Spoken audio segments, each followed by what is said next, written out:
கோவை சூலூர் கண்ணம்பாளையம் பகுதியைச் சேர்ந்த 10 வயது சிறுமிக்கு இப்ப மிக கொடூரமா நடந்திருக்கிற ஒரு சம்பவம் தான் ஒட்டுமொத்த தமிழகத்தையே அதிர வச்சிருக்கு. இந்த கொடூரமான சம்பவத்தை நேர்ல பார்த்த இன்னொரு சிறுமி சொல்லியிருக்கிற விஷயங்களும் உயிரிழந்திருக்கிற சிறுமியோட பிரேத பரிசோதனை அறிக்கையும் தான் நம்ம எல்லாருடைய மனசையுமே பதறடிச்சிருக்கிறது மட்டும் இல்லாம சிறுமியோட உடல்ல இருந்த ஒவ்வொரு கொடூரமான காயங்களானது எல்லாருடைய ஈரக்குலையவே நடுங்க வச்சிருக்கு. இப்ப பாதிக்கப்பட்டு உயிரிழந்திருக்கிற சிறுமியோட பக்கத்து வீட்டை சேர்ந்த 33 வயதுடைய கார்த்திக் அப்படிங்கிற நபரையும் இவருடைய நண்பன் மோகன்ராஜையும் 24 மணி நேரத்துல போலீசார் கைது செஞ்சிருக்காங்க. முக்கிய குற்றவாளியான கார்த்திக் வந்துட்டு அந்த சிறுமியை தென்னந்தோப்புக்கு அழைச்சிட்டு போய் நம்ம நினைச்சு கூட பார்க்க முடியாத அளவுக்கு மிக கொடூரமான முறையில பலவந்தம் செஞ்சிருக்கிறது மட்டும் இல்லாம செய்யவே கூடாத சில அசிங்கமான விஷயங்களையும் செஞ்சு ரொம்பவே கொடூரமான முறையில அந்த சிறுமியை கொலை பண்ணியிருக்கிற விஷயம் தான் நம்ம எல்லாரையுமே நடுங்க வச்சிருக்கு. இதுல இப்ப போலீசார் சொல்லியிருக்கிற சில விஷயங்கள் தான் மிகப்பெரிய அதிர்ச்சியையும் ஏற்படுத்தி இருக்கு. செய்யக்கூடாத எல்லா தப்பையும் செஞ்சுட்டு தனக்கு எதுவுமே தெரியாத அப்பாவி மாதிரி சர்வசாதாரணமா கொலையாளி நடமாடிட்டு இருந்திருக்கிறது போலீசார் விசாரணையில அதிர வச்சிருக்கு.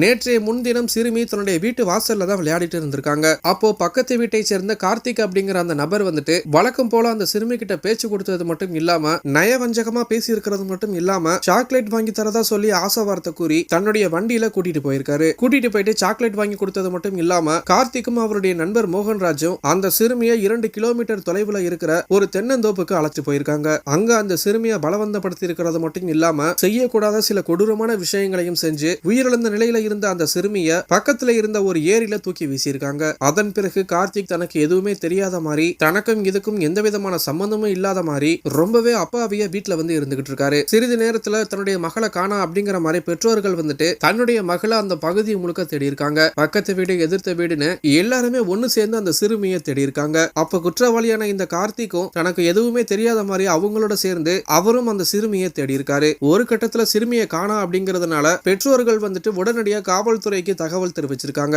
வீட்டுக்கு வந்த காவல்துறையினர் வந்துட்டு அவங்களும் தேடுதல் வேட்டையை நடத்தியது மட்டும் இல்லாம அக்கம் பக்கம் இருக்கிற எல்லார்கிட்டையும் விசாரணை செஞ்சிருக்காங்க. அதன் பிறகு சிறுமியோட யார் யாரெல்லாம் விளையாடுனா அப்படிங்கறதையும் கேட்டறிஞ்சு சிறுமியோட விளையாடிய இன்னொரு சிறுமியை விசாரிக்கும் போது அந்த சிறுமி தான் கார்த்திக் மாமா தான் சாக்லேட் வாங்கி தரேன்னு சொல்லி கூட்டிட்டு போனாரு அப்படிங்கிற மாதிரி அந்த சிறுமி போலீசார் கிட்ட சொல்லியிருக்காங்க. உடனே போலீசார் இந்த கார்த்திகை விசாரிக்கும் போது முதல்ல தனக்கு எதுவுமே தெரியாத மாதிரி ரொம்பவே உறுதியா சொல்லியிருக்காரு. அதன் பிறகு காவல்துறை வந்துட்டு அருகில் இருந்த எல்லா சிசிடிவி கேமராவையும் செக் பண்ணிருக்காங்க. அப்போ ஒரு கடையில இருந்த சிசிடிவில கார்த்திக் பைக்ல கூட்டிட்டு போனது தெரிய வந்திருக்கு. அந்த சிசிடிவி காட்சிகளை கார்த்திக் கிட்ட காட்டிய போது கார்த்திக் ரொம்பவே அதிர்ச்சி அடைஞ்சது மட்டும் இல்லாம அப்பையும் சில விஷயத்தை சமாளிச்சு ஆமா நான் கூட்டிட்டு போனேன் ஆனா திரும்ப கொண்டு வந்து வீட்டுல இறக்கி விட்டேன் அப்படிங்கிற மாதிரி முன்னுக்கு பின்னா சில விஷயத்த சொல்லியிருக்காரு. அதன் பிறகு காவல்துறை இப்படியெல்லாம் கேட்டா உண்மை வராது அப்படிங்கிற மாதிரி அவங்களுடைய பாணியில விசாரிக்கும் போது நடந்த எல்லா உண்மையையும் கக்கியிருக்காரு. உடனடியாக காவல்துறை வந்துட்டு கார்த்திக் அப்படிங்கிற அந்த நபரையும் இதற்கு உடந்தையா இருந்த மோகன்ராஜ் அவரையும் கைது செஞ்சிருக்காங்க.